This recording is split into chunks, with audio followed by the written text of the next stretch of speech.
Bom dia, turminha. Bom dia, pessoal. Bom dia, Rafael. Bom dia a todos. Sejam bem-vindos a mais um aulão de Química do nosso Direct Enem. Esse é o nosso terceiro aulão, certo? Hoje estou sozinho aqui com vocês. Infelizmente, a professora Bruna não pôde participar, teve que se ausentar por motivos de saúde, mas eu quero aqui deixar um beijo super especial, Bruninha. Quem sabe na próxima a gente já vai estar juntos mais uma vez. E a gente vai dar continuidade aos conteúdos que mais caem no Enem, certo? A gente está nessa perspectiva, trazendo questões, trabalhando conceitos nos conteúdos que mais caem na prova de Ciências da Natureza, especificamente no componente Química. E nesta aula de hoje nós vamos tratar dos temas radioatividade, equilíbrio químico, especificamente falar sobre o princípio de Le Chatelier, e o conteúdo de eletroquímica. Esse é carro-chefe da prova de química. Sempre está caindo questão de eletroquímica, então a gente precisa estar sempre revisando, estudando esse conteúdo. Okay? Outros assuntos já foram abordados nos aulões anteriores. Você pode acessar aqui no YouTube da Sétima Direct. Está tudo gravado para vocês, não só os de Química, mas de todas as outras disciplinas. Então vocês podem ver e rever quantas vezes vocês quiserem. Então vamos iniciar a nossa aula com a primeira questão sobre radioatividade. Então, ele vai tratar sobre uma técnica, que é a técnica do carbono 14, que é muito utilizada para medir o tempo de fósseis que são encontrados pelos cientistas. Okay? Então, a técnica do carbono 14 permite a datação de fósseis pela medição dos valores de emissão de radiação beta desse isótopo presente no fóssil. Só lembrando, gente, que isótopos são átomos que apresentam o mesmo número atômico, porém as massas são diferentes. Então a gente vai ter o carbono que tem a massa 12 e o carbono com a massa 14. E o 14 é que ele é um isótopo radioativo. Certo? Então, para um ser em vida, o máximo são 15 emissões betas por minuto para cada grama de amostra. Certo?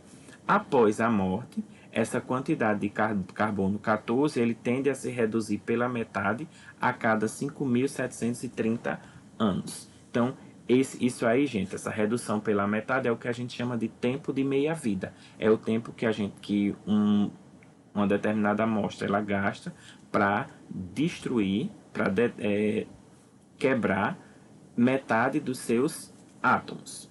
Ok? Então, esses átomos eles vão desaparecer. Então, essa quantidade de tempo que se leva para se reduzir a metade, a gente chama de tempo de meia-vida. Então, considere que um fragmento fóssil ele apresenta massa de 30 gramas e ele foi encontrado em um sítio arqueológico. E a medição da radiação apresentou 6.750 emissões beta por hora. Então, ele quer saber qual é a idade desse fóssil em anos. Então, primeira coisa que a gente precisa saber e descobrir é quando esse organismo ele estava vivo, qual era a quantidade de radiação que ele emitia. Então, o que é que eu posso fazer? Quais são as informações importantes? 15 emissões beta por minuto, quando o ser está vivo. Essa informação é importante. E quanto foi que a gente encontrou na massa? Na massa, no caso, é igual a 30. Então, como aqui as emissões do fóssil encontrado está por hora, então vamos converter essa primeira aqui, ao invés de minutos, vamos transformar para hora. Como é que a gente faz isso, professor? Por regra de 3. Então, 15 emissões beta para cada 1 minuto. Então, uma hora tem 60 minutos, então qual é a quantidade de radiação que eu vou emitir em uma hora? Multiplico cruzado, 1 vezes x, 15 vezes 60, 900 emissões beta por cada grama. Ok? Então, converti minutos para hora. E agora, eu vou multiplicar pelo total da massa do meu fóssil, que é 30 gramas. Então, quando eu multiplico 900 vezes 30, nós vamos ter um valor de 27 mil emissões beta. Aí você vai, marca alternativa E. Cuidado, essa é a radiação para um organismo vivo. Como se trata de um fóssil, significa dizer que ele já não tem mais vida, que ele morreu. Então, o que é que vai acontecer? A gente precisa saber quantas meias-vidas ele gastou para que a gente possa chegar a esse valor aqui de emissões que eu encontrei. Como assim, professor? Ó, se ele tivesse vivo, essa amostra de 30 gramas não iria emitir 27 mil emissões beta? Sim. Então, lá na questão ele diz o seguinte, ó, a quantidade de carbono 14 se reduz à metade a cada 5.730 anos. Então vamos supor que esse fóssil aí gastou uma meia-vida, ou seja, já passou 5.730 anos que ele existe. Então, que ele morreu. Então, quando esse tempo passar, essa quantidade de emissão ela vai se dividir, vai se reduzir pela metade. Então, a metade de 27 mil é 13.500. Então, 13.500 ainda não é o valor que ele apresentou. Então, ele pode ter gastado mais uma meia-vida. Então, passando-se mais 5.730 anos, esse valor de 13.500 vai se reduzir pela metade e vai chegar ao valor de 6.750 emissões, que é o que eu tenho na minha questão. Isso significa dizer o quê? Que esse meu fóssil, ele gastou 2 meia-vida. Ok? Então, como ele gastou 2 meia-vida, quantos anos ele vai ter? Eu só vou pegar essa quantidade de anos, que é a meia-vida do carbono 14, e multiplicar por 2, que foram as 2 meia-vida que esse fóssil gastou. Então, quando eu multiplico 5.730 vezes 2, vai dar 11.460, que é o tempo, a quantidade de anos que esse fóssil ele tem.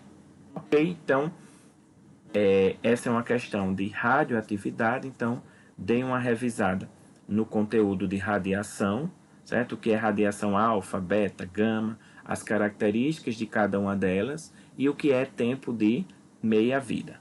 Ok? Então, esses conceitos eles vão lhe ajudar bastante em questões sobre que abordam o conteúdo de radioatividade.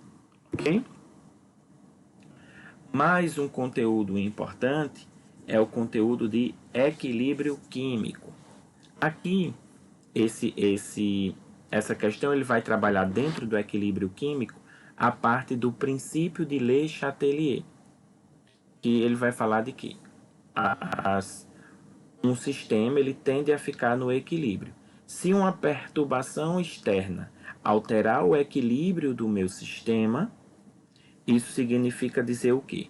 Que o meu sistema ele vai tentar voltar para o equilíbrio, tentando diminuir o efeito daquela perturbação inicial.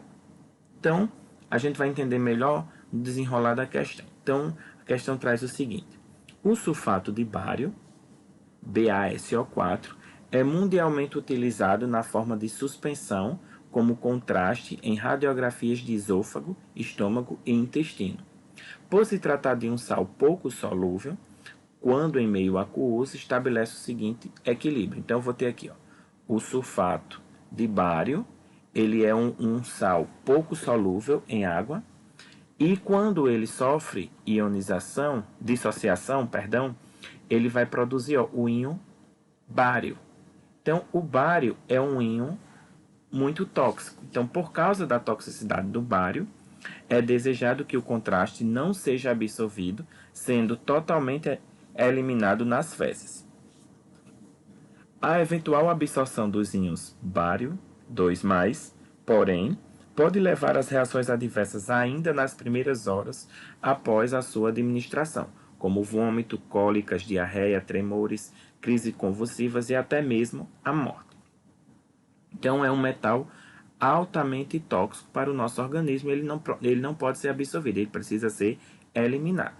Então, para garantir a segurança do paciente que fizer uso do contraste, deve-se preparar essa suspensão em alternativa A, água destilada. Então, água destilada, ela não vai alterar em nada o equilíbrio do meu sistema, assim como o soro fisiológico. Por quê? Porque nenhuma dessas substâncias ela apresenta íons comuns ao meu sistema ou a substância sólida que é o sulfato de bário. Aqui, solução de cloreto de bário. Se eu quero Se eu acrescento solução de cloreto de bário, o que é que vai acontecer? Eu vou aumentar a concentração desse íon que é tóxico para o meu organismo. E essa concentração ela vai aumentar ainda mais os efeitos adversos. Então eu não quero, eu quero eliminar esses efeitos adversos. Por quê? Porque eu quero a segurança do paciente. Então se eu colocar uma solução que contenha bário, eu vou estar prejudicando ainda mais e aumentando ainda mais os efeitos adversos nesse meu indivíduo. Então, o ideal seria o quê? Uma solução de sulfato de potássio. Por quê, professor? Qual é a explicação para ser essa alternativa e não as demais? Se vocês observarem, quando eu ionizar o meu sal aqui, ele sofrer ionização, ele vai liberar o íon SO4, 2-, que está aqui presente também no meu equilíbrio. Certo? Então, quando eu aumento a concentração, eu vou perturbar o equilíbrio. Eu alterei a concentração de um dos íons. Então, o que é que o sistema vai fazer? Vai tentar compensar. Como é que ele vai compensar isso aí? Ele vai consumir o sulfato para produzir sulfato de bário sólido. Ou seja, ele vai retirar do sistema bário 2+. Então, se eu vou diminuir essa concentração, eu vou diminuir os efeitos e esse produto ele vai ser mais seguro para o usuário. Então, a solução ideal para ser utilizada seria a solução de sulfato de potássio, porque eu iria deslocar o meu equilíbrio para produzir os reagentes e assim diminuiria a concentração do íon bário, que é tóxico para o nosso organismo. Ok? Mais uma questão de equilíbrio químico. E o carro-chefe da prova do Enem que sempre cai são questões de eletroquímica, tanto de eletrólise como de pilhas. Então, essa questão do Enem 2017, a questão 121 da prova cinza, ela traz uma questão que traz o conteúdo de eletrólise. Então, a questão diz o seguinte: a eletrólise é um processo não espontâneo de grande importância para a indústria química. Uma de suas aplicações é a obtenção do gás cloro e do hidróxido de sódio, a partir de uma solução aquosa de cloreto de sódio. Nesse procedimento, utiliza-se uma célula eletroquímica como ilustrado. Então, a gente vai ter aqui a ilustração de uma célula eletroquímica. Nesse procedimento, no processo eletrolítico ilustrado anteriormente, o produto secundário obtido é 1. Então, você vai ter todo esse processo e o que é que ele quer saber? Qual é o produto que vai ser eliminado aqui depois da reação de eletrólise. Okay? Então, o que seria, gente, uma eletrólise? A gente vai ter dentro da eletroquímica a eletrólise e a pilha. O que é a pilha? A pilha nada mais é do que um dispositivo que vai produzir energia elétrica, energia a partir de uma reação. Certo? Então você vai pegar uma reação, vai acontecer uma reação química, e essa reação química vai produzir energia. Já a eletrólise é o contrário. Você vai utilizar corrente elétrica para produzir para realizar uma reação química. Então, como é uma reação química, você vai ter produtos. Então, quais são os produtos que vão ser formados? Então, você vai ter vapor de água, oxigênio molecular, hipocloreto de sódio, hidrogênio molecular ou cloreto de hidrogênio. Então, revisando um pouquinho sobre o conteúdo de eletrólise. Então, a eletrólise, como acontece em presença de água, a gente chama de eletrólise aquosa. E se vocês analisarem o nosso sistema, ele vai ter aqui uma solução aquosa de cloreto de sódio. Então, tem cloreto de sódio e nós temos água também. Então, nesse processo, quais são as reações que vão estar envolvidas? Como eu tenho o cloreto de sódio, ele está em solução aquosa, ou seja, em presença de água, ele vai sofrer dissociação iônica, ou seja, ele vai se separar em íons. Então, ele vai produzir o Na+ e o Cl-.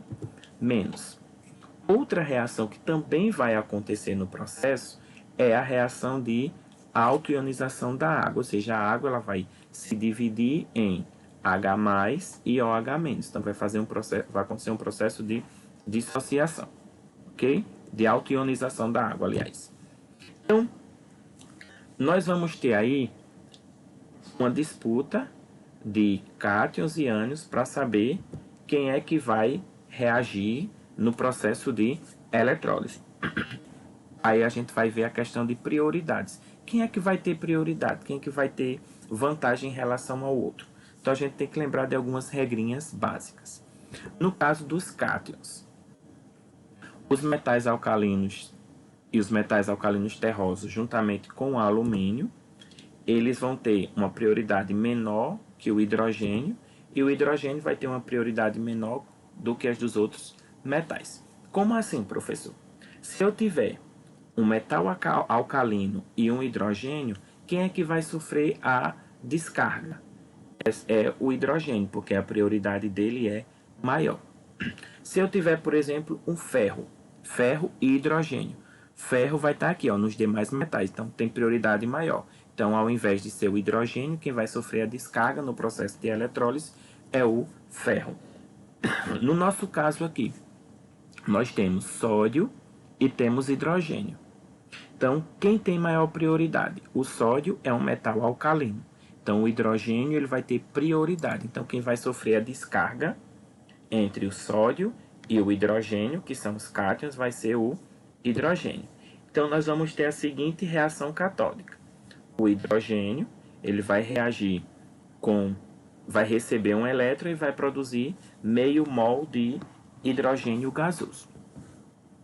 O mesmo raciocínio a gente vai seguir para ver quem vai sofrer a descarga com relação aos ânions, se é o cloro ou se é a hidroxila. Também tem uma regrinha. Que regrinha é essa, professor?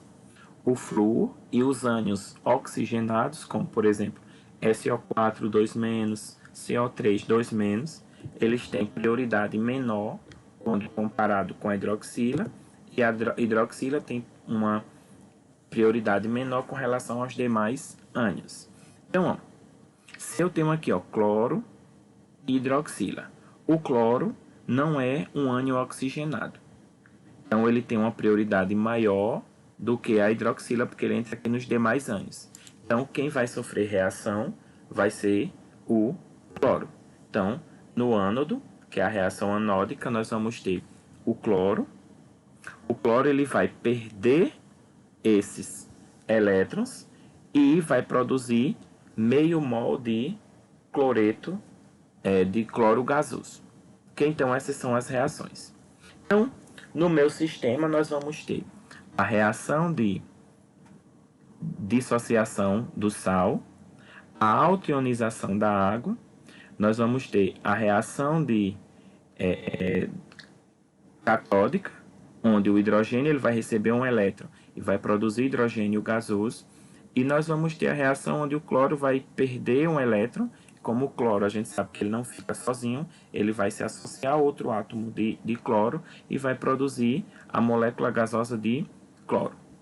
Juntando todas as reações, nós vamos ter a reação global. Então, para a gente ter a reação global, o que é que a gente vai fazer? Os itens que tiverem iguais em lados opostos, eles vão ser eliminados. Exemplo, o cloro, ó, tem um cloro aqui de um lado e de outro. Cloro produto, cloro reagente, elimino da minha equação. Hidrogênio, reagente e produto, elimino também. E os elétrons da equação. E os que sobraram, eu juntos numa equação só. Eu tenho aqui o cloreto de sódio, que é reagente, mais a água, vai produzir ó, sódio, só baixando aqui, quem já está aqui, ó, mais a hidroxila, mais meio mol de hidrogênio gasoso, mais meio mol de cloro gasoso. Então, eu vou ter esta equação global. Voltando lá para a nossa questão, ele já nos diz que A aplicação dessa técnica é para produzir gás cloro e hidróxido de sódio. Então, se eu pegar aqui e voltar, ó, os meus reagentes, eu vou ter hidróxido de sódio aqui, ó, que na presença de água ele sofre dissociação, NaOH, que é a fórmula do hidróxido de sódio, e o cloro, que também vai ser produzido nesse processo. A questão pede o que? O produto secundário. Se eu considerar aqui que isso aqui e isso aqui já são produtos do processo, qual vai ser o produto secundário? Hidrogênio gasoso. Então, ou o hidrogênio molecular, na forma de molécula, H2. Então, esse seria o produto secundário que seria eliminado nesse processo aqui, de acordo com as reações de eletrólise. Ok? Tudo bem, gente? As dúvidas vocês podem ir colocando aí nos comentários e depois a gente vai tirando essas dúvidas com vocês, ok? E o último tema abordado na nossa aula vai ser o conteúdo de eletroquímica, parte de pilhas, ok? Então, pilhas tem muitos conceitos que vocês precisam estar com eles na ponta da língua, precisam aprender para que vocês consigam compreender o raciocínio das questões que vem sempre caindo no Enem. Então, vocês devem lembrar sempre que a pilha ela tem duas partes. O polo negativo a gente chama de ânodo ou anodo, como vocês queiram, e é o local onde ocorre a reação de oxidação. Professor, eu não lembro o que é uma reação de oxidação. A oxidação é uma reação onde a entidade química, onde o átomo ele vai perder elétrons. Certo? Ele vai perder elétrons. Então, quando um átomo ele perde elétrons, nós dizemos que ele sofre oxidação. Ok? E o polo positivo da pilha que nós temos é o cátodo, certo? Ou catodo, ok? Que às vezes eles aparecem com acento, sem acento. Okay? Então, tanto faz vocês falarem cátodo e ânodo como catodo e anodo, ok? Então, o polo positivo é o local físico onde ocorre a redução, certo? Então, o local na pilha onde ocorre a oxidação é o ânodo, é o polo negativo, e o cátodo é onde ocorre a redução. E o que é o processo de redução, professor? É o ganho de elétrons. Então, quando uma entidade química, quando um átomo, ele ganha elétrons, nós dizemos que ele sofreu redução. E uma pilha, para que uma pilha ela funcione, ela precisa ter um fluxo de elétrons. Então, os elétrons eles precisam sair de um local e chegar até o outro. Então, como é que acontece esse fluxo? O elétron ele vai sair do ânodo até o cátodo. Se a gente lembrar da lógica, o cátodo é positivo, o elétron é negativo. Então, o elétron ele vai ser atraído pelo cátodo. Então, o fluxo de elétron sempre vai ser do polo negativo para o polo positivo, ou seja, do ânodo para o cátodo. Ok? Uma outra informação importante que ajuda muito vocês nas questões de eletroquímica do Enem é a questão do potencial padrão de redução. O que é que significa isso?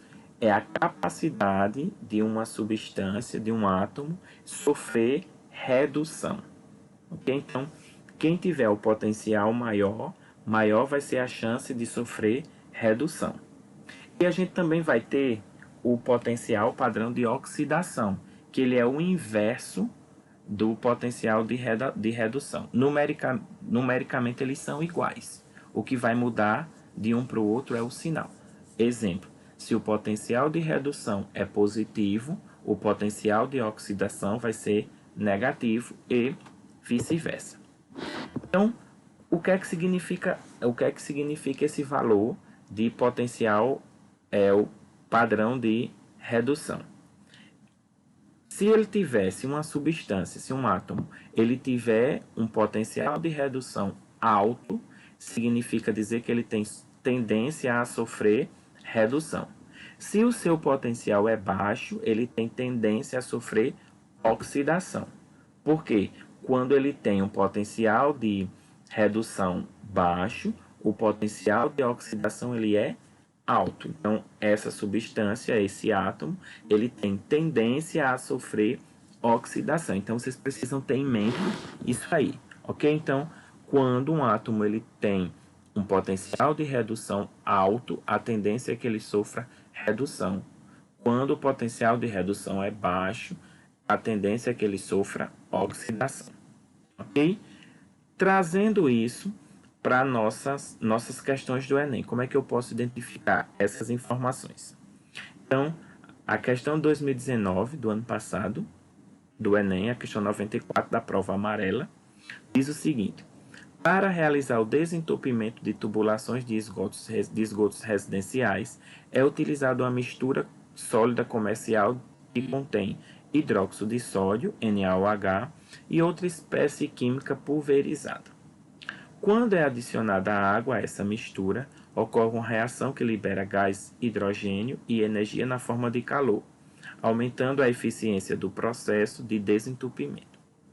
Considere os potenciais padrão de redução da água e de outras espécies em meio básico expressos no quadro. Aí a gente vai ter aqui as semi-reações de redução e o potencial que eu falei para vocês.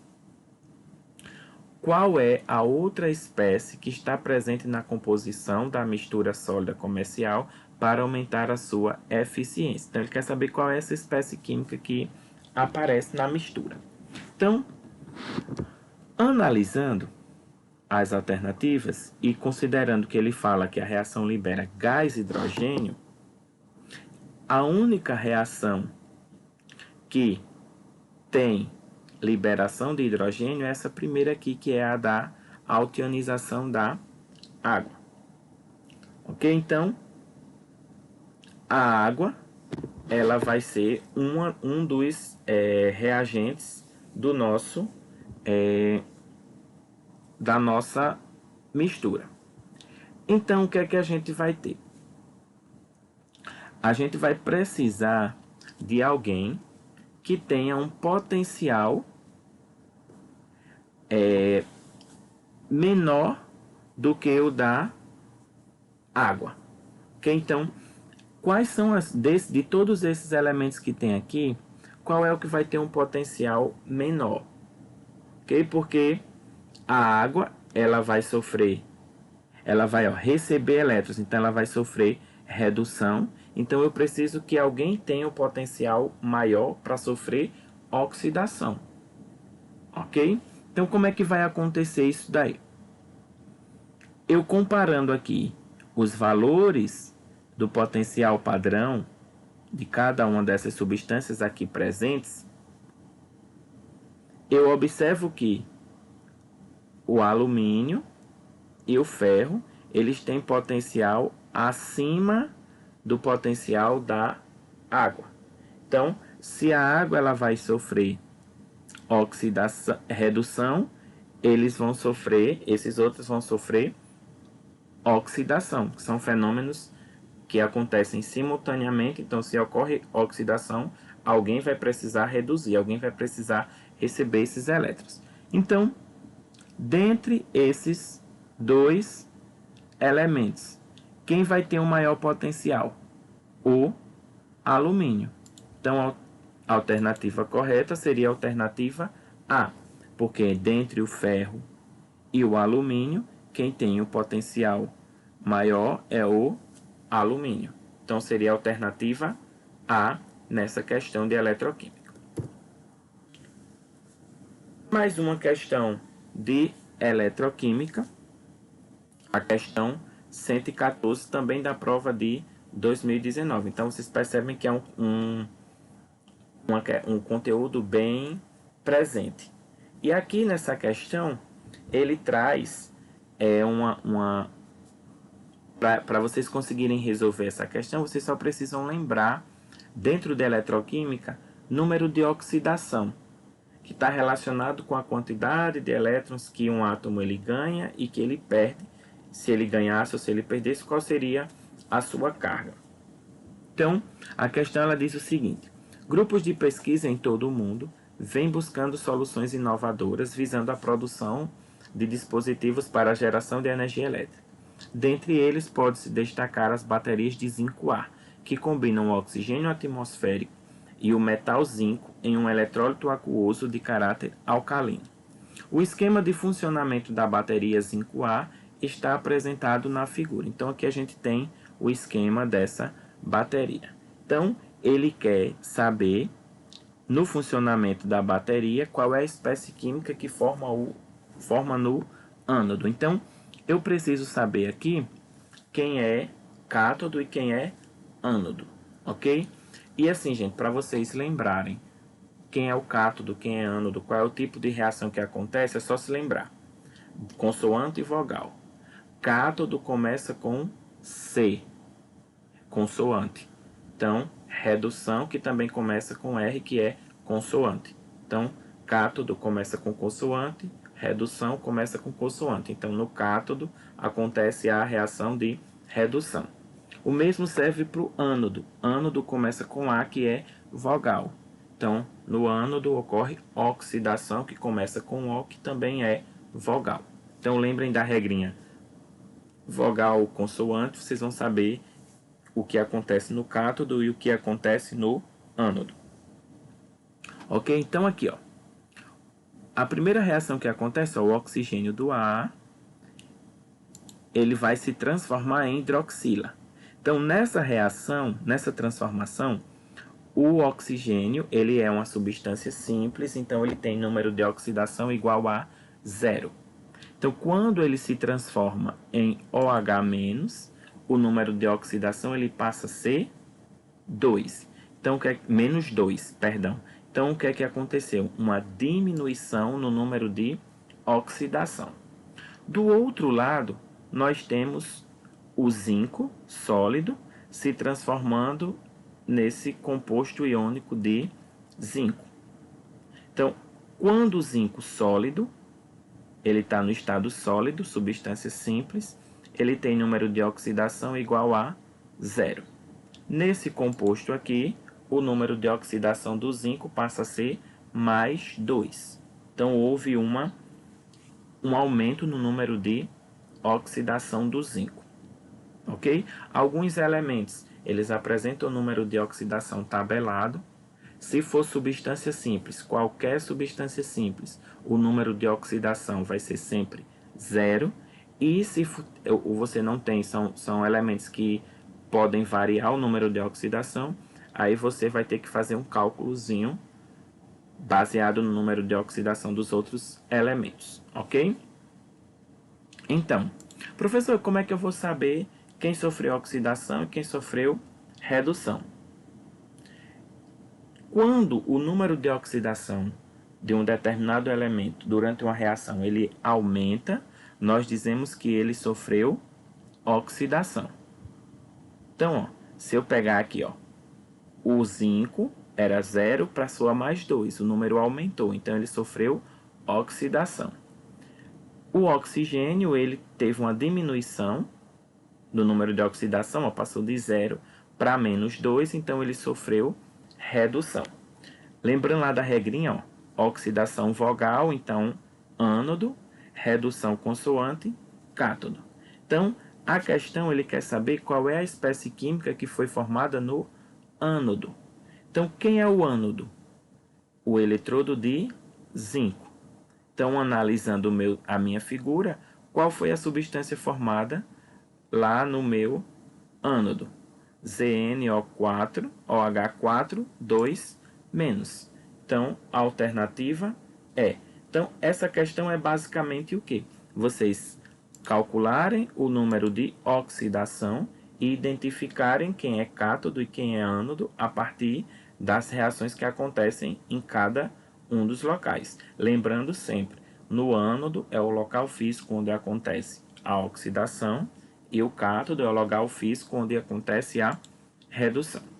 Uma última questão para a gente finalizar a nossa aula de hoje é do Enem de 2018, a questão 125 da prova amarela, que diz o seguinte: em 1938, o arqueólogo alemão, esse rapazinho aí, diretor do Museu Nacional do Iraque, encontrou um objeto estranho na coleção da instituição que poderia ter sido usado como uma pilha, similar às utilizadas em nossos dias. A suposta pilha, datada de 200 anos antes de Cristo, é constituída de um pequeno vaso de barro, argila, no qual foram instalados os tubos de cobre, uma barra de ferro, aparentemente corroída por ácido, essa é uma informação importante, e uma tampa de betume, que é asfalto, conforme ilustrado. Então a gente tem aqui a imagenzinha dessa suposta pilha, e ele dá os potenciais de redução do ferro, do hidrogênio, que é o ácido, meio ácido, e do cobre, ok? Então você tem os três potenciais e ele quer saber qual dos componentes atuaria como cátodo, ok? Então, lembrando, cátodo, redução. Então, onde é que vai acontecer o processo de redução? Então, aqui a gente já vai descobrir quem vai ser o ânodo, onde sofre a oxidação. Só no problema, por quê? Ele diz que a barra de ferro é aparentemente corroída. Corroída, a gente lembra de corrosão. Então, falou em corrosão, associem a oxidação. Então, todo processo corrosivo é uma oxidação. Então, eu já sei que quem é o ânodo é o ferro.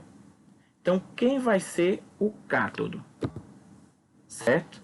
Então, essa é a questão. Então, o cátodo é o local onde ocorre a redução.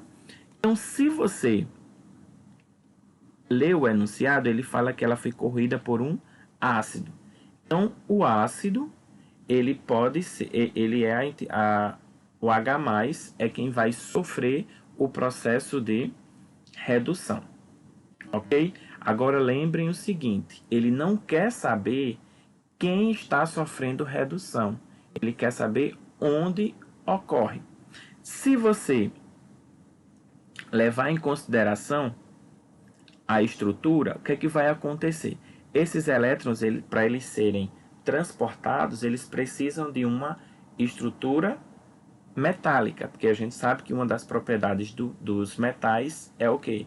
É conduzir corrente elétrica. Então, os metais eles são bons condutores de corrente elétrica. Então, eu já sei que os elétrons eles vão sair do ferro. E vão para onde? Vão passar para o cobre, para o tubo de cobre, que também é um metal. Certo? Então, esses elétrons eles vão chegar até o hidrogênio através do cobre. Então, o hidrogênio que vai estar presente aqui no meio ácido, ele vai se aproximar da placa de cobre e lá na placa de cobre ele vai receber esses elétrons que estão vindo da barra de ferro. Então, o cátodo da nossa pilha aqui seria o tubo de cobre, que é onde vai ocorrer a reação de redução. Lembrando, não é o cobre que está reduzindo. Quem está sofrendo redução é o hidrogênio presente lá no meio ácido, tá? A questão, ele não está perguntando quem é que está sofrendo redução, ele está perguntando quem está atuando como cátodo. Nesse caso, quem está atuando como cátodo é o tubo de cobre, que é onde está acontecendo a reação de redução, ok? Mas qual é a substância, qual é o elemento, qual é a entidade química? É o cobre? Não, é o ácido, ok? Então, tomem cuidado para vocês não caírem nessas pegadinhas. Então, quando ele perguntar quem é o cátodo, quem é o ânodo, é o local físico, é onde está acontecendo a reação de redução ou de oxidação. Ele pode perguntar quem está sofrendo oxidação, quem está sofrendo redução. Se ele perguntasse aqui no caso, quem está sofrendo redução, aí nesse caso seria o ácido, seria o H+, ok? Então, gente, essa foi a nossa aula. Espero que vocês tenham gostado, espero ter contribuído para o aprendizado de vocês. Qualquer dúvida, é só entrar em contato, mandar uma mensagem que a gente vai tentar, na medida do possível, responder a todos os questionamentos de vocês. E para finalizar, uma mensagenzinha de Eleanor Roosevelt: o futuro pertence àqueles que acreditam na beleza de seus sonhos. Então, não custam sonhar, vocês são capazes, é só vocês conseguirem. Muito obrigado e tenham todos um bom dia, e daqui a pouquinho tem mais uma aula para vocês. Tá bom, gente? Tchau, um abraço, tchau, Rafael, toda a equipe da Direct. Muito obrigado pela confiança, pela parceria, e Bruninha, um cheiro no coração e a gente se encontra, tá? Tchau, turma, até a próxima.